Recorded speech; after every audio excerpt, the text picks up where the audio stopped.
नमस्कार, आप देख रहे हैं द न्यूज। मैं रानी गुप्ता आपके साथ। आपको बता दें कि भारत को अंतर्राष्ट्रीय स्तर पर एक बड़ी कामयाबी हासिल हुई है।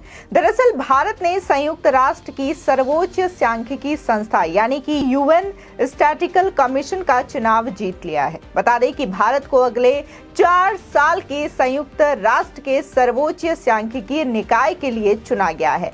विदेश मंत्री एस जयशंकर ने बुधवार को इस बात की जानकारी दी है। बता दें कि ये भी कहा जा रहा है कि भारत को ये उपलब्धि हासिल हुई है और वो स्टैटिस्टिकल कमीशन में जीता है, तो इससे चाइना को करारी शिकस्त भी मिली है, क्योंकि चाइना को और यूएई को पछाड़ते हुए भारत ने ये मुकाम हासिल किया है। बता दें कि विदेश मंत्री एस जयशंकर ने ट्वीट कर लिखा कि 1 जनवरी 2024 से शुरू होने वाले 4 साल के कार्यकाल के लिए भारत संयुक्त राष्ट्र के सर्वोच्च सांख्यिकी निकाय के लिए चुना गया है।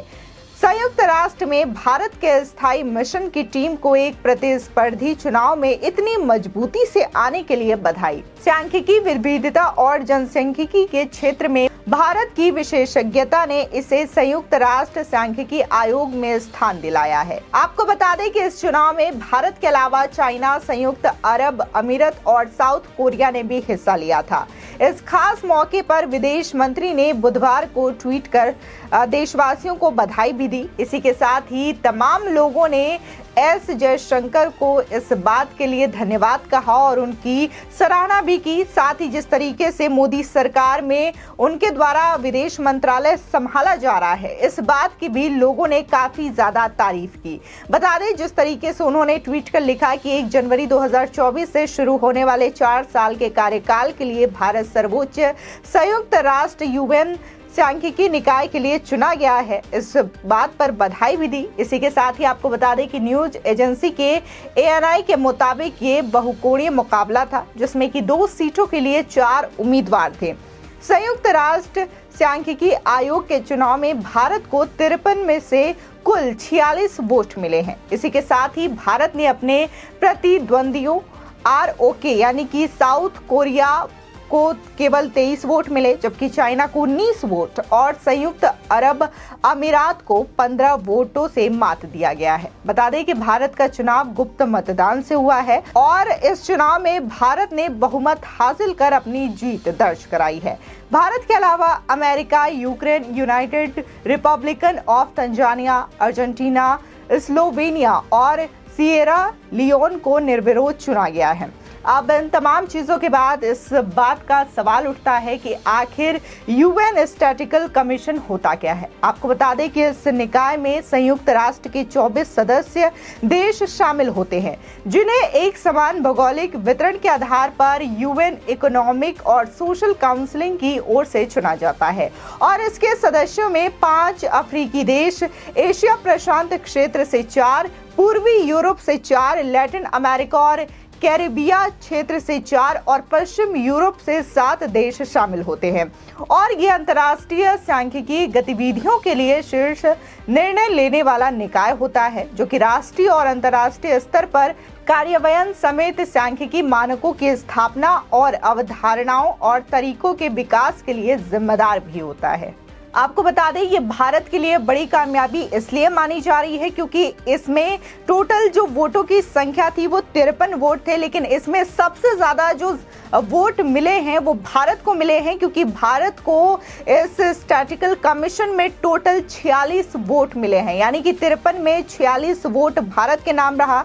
इसी के साथ ही अगर बात हम साउथ कोरिया की करें तो साउथ कोरिया को 53 में से महज 23 वोट ही मिले, जबकि चाइना, जो कि खुद को ताकतवर देश समझता है, अगर उसकी बात करें तो यहाँ पर चाइना काफी ज्यादा पीछे रहा। चाइना को केवल 19 वोट ही 53 वोटों में से मिले हैं, जबकि संयुक्त अरब अमीरात की बात करें तो यहाँ पर इसे 15 वोट मिले हैं। और इसी के साथ ही जो तमाम अन्य देश हैं वो जो है इनमें वोट देने का इन्होंने काम किया है, लेकिन भारत की जो वोटों की संख्या है यहाँ पर सबसे ज्यादा रही है, जिसकी वजह से ये भारत के लिए बड़ी कामयाबी मानी जा रही है। इसी के साथ ही जब से ये खुशखबरी देशवासियों को मिली है, तब से वो जहां प्रधानमंत्री मोदी के नेतृत्व की सराहना कर रहे हैं, तो वहीं विदेश मंत्री के रूप में एस जयशंकर की भी लोगों के द्वारा तारीफ की जा रही है। लोगों का कहना है कि जिन मुद्दों को लेकर के खुल करके एस जयशंकर ने वैश्विक स्तर पर अपने विचार रखे हैं, राय रखी है, उसका ही आज नतीजा है कि भारत को यूएन स्टैटिकल कमीशन के चुनाव में सिलेक्ट किया गया है। और न सिर्फ सिलेक्ट किया गया है, बल्कि अगले 4 वर्षों तक जो भारत है वो इसमें काम भी करेगा। इसी के साथ ही आपको बता दें कि जिस तरीके से विदेश मंत्री एस जयशंकर का रवैया रहा है किसी भी मुद्दे को लेकर के, तो वो बेबाक तरीके से बोलते हुए नजर आए हैं। अभी हाल ही में देखने को मिला था कि ब्रिटेन में भारत के हाई कमीशन में जिस तरीके से अफरा तफरी का माहौल देखा गया था, वहां पर कैसे खालिस्तानी समर्थकों ने झंडे को निकालने की कोशिश की थी, भारत के तिरंगे का अपमान करने की कोशिश की थी, और इसको लेकर के वहां पर एक्शन क्यों नहीं लिया गया, इस मुद्दे को लेकर के उन्होंने विश्व स्तर पर आवाज उठाई थी। और उनका कहना है कि भारत कभी भी तिरंगे का अपमान बर्दाश्त नहीं करेगा और इसको लेकर के खुल के जांच होनी चाहिए, कार्रवाई होनी चाहिए, और हमें सिर्फ सजेशन या सुझाव या फिर बातें नहीं सुननी है, हमें इसके लिए एक्शन लेना होगा। और हम चाहते हैं कि आप एक्शन क्या ले रहे हैं वो एक्शन दिखाई देना चाहिए, सिर्फ संतावना देने से काम नहीं चलेगा। आपको बता दें कि भारत को संयुक्त राष्ट्र नारकोटिक्स ड्रग्स वाले आयोग और HIV पर संयुक्त राष्ट्र के समन्वय बोर्ड का भी सदस्य चुना गया है। बता दें कि नारकोटिक्स ड्रग्स संबंधी आयोग दवा नियंत्रण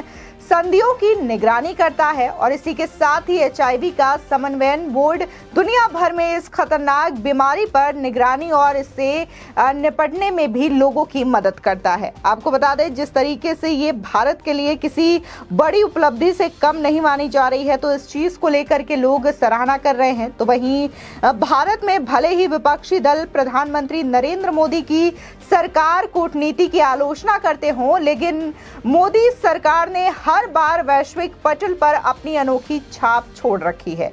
बता दें कि पिछले साल जब भारत संयुक्त राष्ट्र सुरक्षा परिषद में था, तब भी देश ने कई अंतर्राष्ट्रीय मसलों का हल निकालने की कोशिश भी की थी और कई कामयाबियां भारत को मिली भी थी। बता दें कि प्रधानमंत्री मोदी की अपील पर ही यूक्रेन और रशिया ने कई घंटे तक युद्ध विराम भी किया था। वहीं उस दौरान भारतीय छात्रों और नागरिकों को यूक्रेन से निकाला भी गया था। कई और देशों में फंसे भारतीयों को मोदी सरकार ही वापस देश में लाई थी। इसी के साथ ही तमाम जो अगर बात हम यूक्रेन और रशिया के वॉर की ही करें, तब भी कहीं ना कहीं तमाम लोगों की जो निगाह थी वो भारत में थी और लोग ये सोच रहे थे, चाहे अमेरिका हो या फिर और कोई देश हो, वो ये चाहता था कि एक बार प्रधानमंत्री मोदी व्लादिमीर पुतिन से बात करें और जिससे कि यूक्रेन और रशिया वॉर रुक जाए। और इसको लेकर के प्रधानमंत्री मोदी ने व्लादिमीर पुतिन से बात भी की थी और कुछ घंटों के लिए ये युद्ध विराम हुआ भी था, जिसके बाद वहां पर जो तमाम छात्र फंसे हुए थे यूक्रेन में